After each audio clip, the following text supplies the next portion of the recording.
Pay attention to Melody Buzzard, 9 years old, standing inside a car rental agency in Lompoc, California. On the morning of October 7th, 2025, she is beside her mother, Ashley.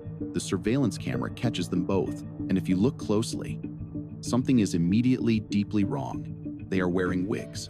A 9-year-old girl and her mother, disguised, renting a car at a location far enough from their home that the clerk does not recognize them. Nobody in that rental office could have known what they were watching unfold. Nobody could have guessed that this would be the last confirmed footage of young Melody Buzzard ever captured on camera, because 1 week later, Ashley Buzzard would return to Lompoc alone, and Melody would simply be gone. This is the story of a little girl who was hidden from the world for years, a mother who went to terrifying lengths to keep her daughter invisible, and a disappearance so chilling, so deliberately constructed, that investigators are still piecing together what happened in the days between that car rental and the moment Ashley walked back through her front door without her child. Where is Melody Buzzard? That is the question that has gripped Southern California, captivated the nation, and haunted every person who has seen her face on a missing persons flyer. And the answers, as investigators are beginning to discover, are darker than almost anyone dared imagine. Let's go back to the beginning, because to understand how a 9-year-old girl simply vanishes from the face of the earth, you need to understand the world she was living in. Melody had been kept almost entirely isolated from the outside world, homeschooled, cut off from extended family, shielded from neighbors, from community, from anyone who might ask questions. Ashley Buzzard had spent years constructing a life in which her daughter existed almost entirely off the grid, and to understand why that matters, you need to understand just how completely she succeeded. As of 2025, the last time Melody's paternal family had physically seen her was around 2020.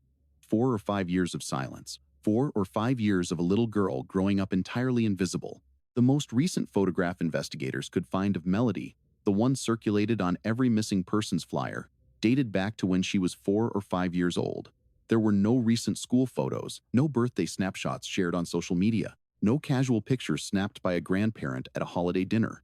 Ashley had ensured that almost none existed. In fact, the single most recent image of Melody Buzzard discovered by investigators was captured entirely by accident. A Google Street View camera had caught her standing outside the family home in May of 2023, a child caught on a mapping vehicle. That is how thoroughly she had been hidden away. And then, in August of 2025, the outside world came knocking. The Lompoc Unified School District began asking questions. Melody was 9 years old. She needed to be registered. She needed an education. The school district, after what must have been persistent efforts, finally enrolled Melody in an independent study program in August of 2025. She would still complete schoolwork from home, but she and Ashley would need to visit the school regularly to collect assignments. The school would be able to maintain at least minimal contact, at least minimal oversight. That was the very last thing Ashley Buzzard wanted. And that is where the clock starts ticking, because within weeks of that enrollment, something shifted. The school began to notice. Melody was not coming in to collect her assignments. She was supposed to be there. She was not there. The school followed its procedures methodically. Phone calls to the Buzzard home, emails, physical letters sent through the mail, then an actual home visit. All of it went completely unanswered. Ashley Buzzard, who had spent years making her family invisible, was doing it again, refusing contact, refusing to engage, refusing to acknowledge that anyone on the outside had any right to know about her daughter. The school had one option left. On October 14th, 2025, a concerned school official contacted the local police department and requested a welfare check at the Buzzard home in Lompoc, Santa Barbara County. Officers arrived. They knocked on the door. Ashley opened it. Melody was nowhere to be seen. And when police asked Ashley where her 9-year-old daughter was, Ashley Buzzard had no explanation to give them. None. She did not say Melody was at a friend's house. She did not say she was visiting relatives. She offered nothing. No answer. No alibi. No story. Just silence and evasion from a mother who apparently could not or would not account for the whereabouts of her own child. The following day, a search warrant was issued for the Buzzard home. Officers went through every room of that small house. They found absolutely nothing that told them where Melody was. Now, let's go back to that car rental agency, because what happened between October 7th and October 14th is the heart of this case, and it is chilling. On the morning of October 7th, 2025, Ashley and Melody Buzzard left their home in Lompoc and drove to a car rental business in Santa Barbara. Both of them were caught on that agency's surveillance system. Both of them were wearing wigs, disguises, on a 9-year-old girl and her mother renting a car. Think about that for a moment. Who puts a disguise on a child to rent a car? Who changes their appearance, carefully and deliberately, before walking into a business with their daughter? The answer, investigators would conclude, was someone who did not want to be tracked, someone who knew what they were about to do, and understood that they needed to be difficult to identify. But Ashley was not done there. As they drove east, out of California, the layers of concealment grew more elaborate. At some point during the journey, Ashley switched the license plate on the rental car. She removed the California plates and replaced them with New York plates.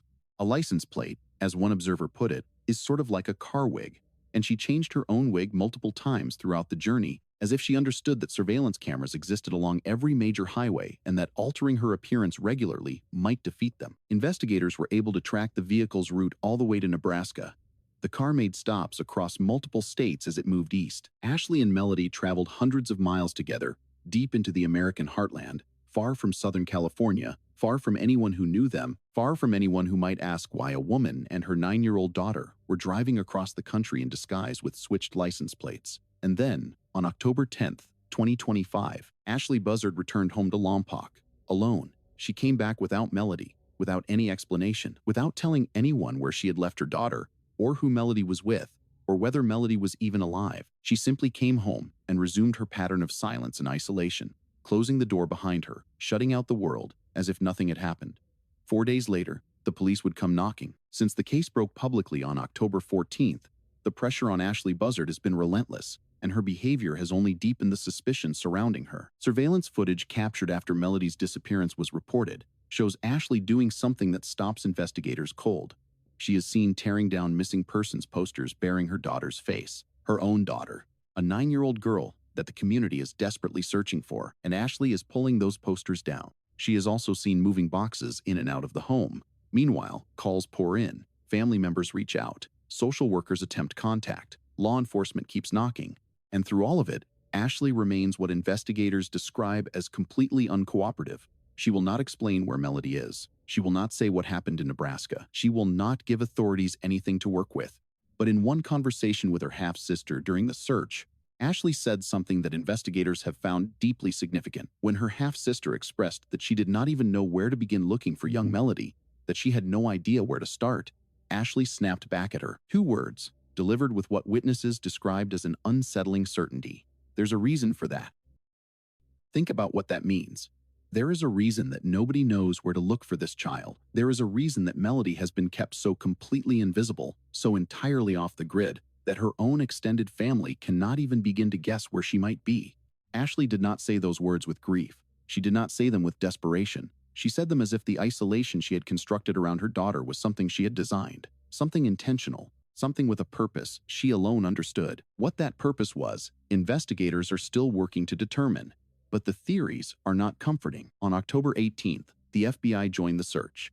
Melody was formally classified as an at-risk missing child. Federal resources were brought to bear. Investigators began reaching out to businesses, residents, and local authorities along the entire route it is believed Ashley and Melody traveled, from California through multiple states to Nebraska, requesting that anyone with surveillance camera footage from early October provided immediately. The search corridor stretched across the center of the country.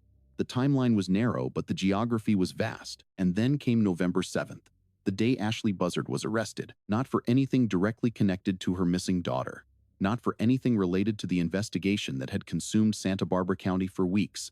Ashley was arrested for false imprisonment. Authorities alleged that she had prevented a victim from leaving a location against their will. The identity of that victim was not initially disclosed, though officials were careful to note that while this arrest occurred during the course of the missing person investigation, it was not, they said, directly related to Melody's disappearance. But then the alleged victim came forward himself. His name is Tyler Brewer.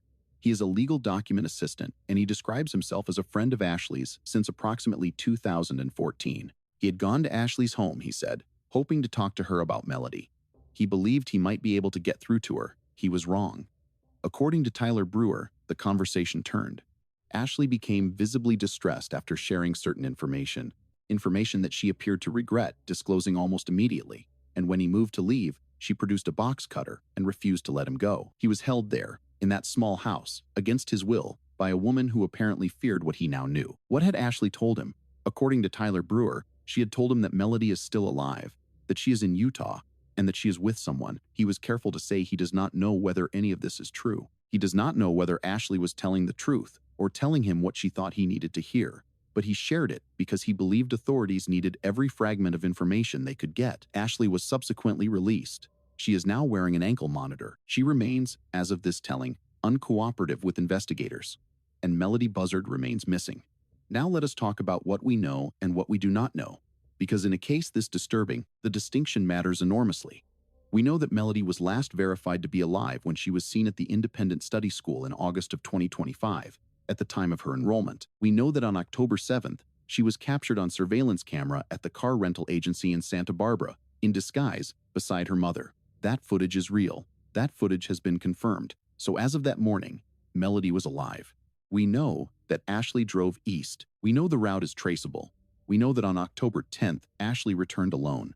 We know that Ashley has offered no credible explanation for where her daughter is. What we do not know is what happened in the days between October 7th and October 10th. What we do not know is whether Melody is with someone in Utah or anywhere else, as Tyler Brewer suggested. What we do not know is whether she is safe. What we do not know is whether she is alive.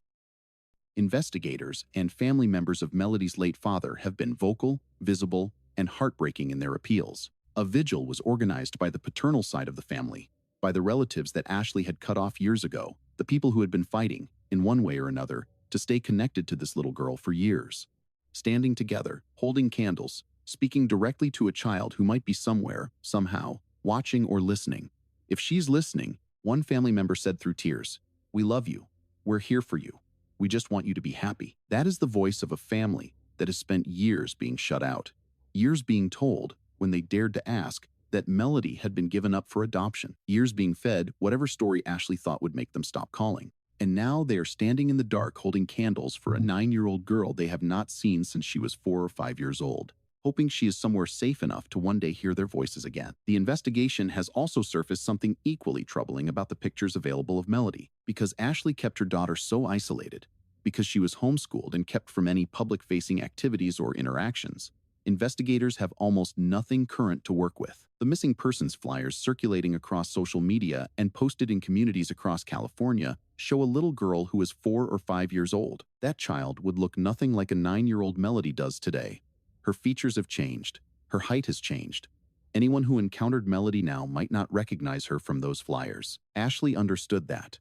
It is impossible to believe she did not understand that. A mother who keeps her child off social media, away from schools, away from extended family, away from the public eye for years, does not accidentally create a situation where the only available photographs are years out of date. That absence of current imagery is, investigators believe, as deliberate as every other aspect of the isolation Ashley constructed around her daughter. And now it is a tool working against the people trying to find her.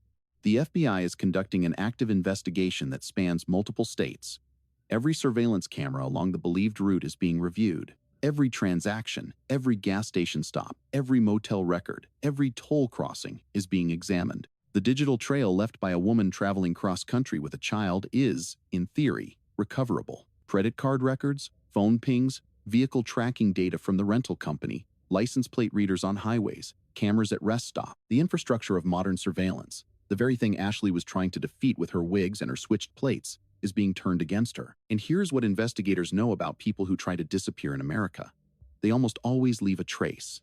The wigs help in the moment, in the lobby of a car rental agency. They do not help when a federal agency is combing through weeks of highway camera data, trying to reconstruct every mile of a journey. The switched license plates slow things down. They do not make a vehicle invisible. Somewhere between Lompoc and Nebraska, Melody Buzzard passed through towns, past cameras, maybe into stores or rest stops. Somewhere in that corridor, her presence may have been captured without anyone realizing its significance at the time. That footage is being gathered now. Those images are being reviewed now. But what investigators find in that footage will either confirm a terrifying possibility or, in the most hopeful reading of this case, point toward a location where a 9-year-old girl is being held, alive, by someone unknown. Ashley Buzzard has said nothing that helps. Her ankle monitor tells authorities where she is today, but it tells them nothing about where she went, or what she did, or why she came home without her daughter. She knows, and she is not talking. There is a pattern to consider here that goes beyond the events of early October 2025. Ashley's behavior toward Melody, toward the outside world, toward anyone who expressed concern about the child, had been escalating for years. The homeschooling, the isolation, the cutting off of family contact, the refusal to let Melody's paternal relatives see her, the claim that Melody had been given up for adoption, the failure to respond to the school's outreach. These are not the actions of a troubled mother who simply made poor choices. These are the actions of someone constructing a system, building walls, creating conditions in which a child exists entirely at the mercy of one person, entirely invisible to anyone who might intervene. Experts who have reviewed similar cases describe this pattern as progressive isolation.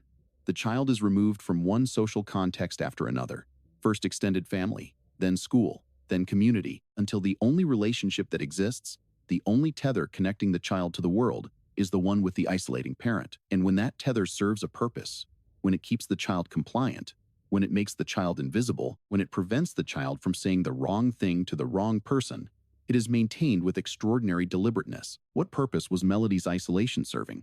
That question is at the center of this investigation. And Tyler Brewer's account, that Ashley shared information she immediately regretted sharing, that she reacted with enough distress and panic to produce a weapon and hold him against his will, rather than let him leave with what he now knew, suggests that whatever Ashley is hiding about Melody's location is something she believes is catastrophically important to keep secret. People do not hold friends at knife point to prevent them from walking out the door because the information they possess is innocent. They do not frantically tear down missing persons posters because they want their daughter to be found. They do not drive 1,000 miles across the country in disguise, switching license plates and changing wigs because the destination is harmless. The community around the Buzzard home has not been passive. Residents and members of the public who followed the case gathered outside Ashley's house in the days after Melody's disappearance was announced, putting pressure on a mother who was apparently not where they expected her to be. Sheriff's deputies told the gathered crowd that Ashley had not been at the home for 48 hours. She had already moved, already made herself scarce, already demonstrated, one more time, her extraordinary capacity for disappearing while leaving chaos in her wake. The FBI is asking for help. All along the believed route, authorities have been requesting that any private citizen, any business, any homeowner or dashcam owner who captured footage in early October of 2025 between California and Nebraska provide that footage to investigators immediately. The case is active.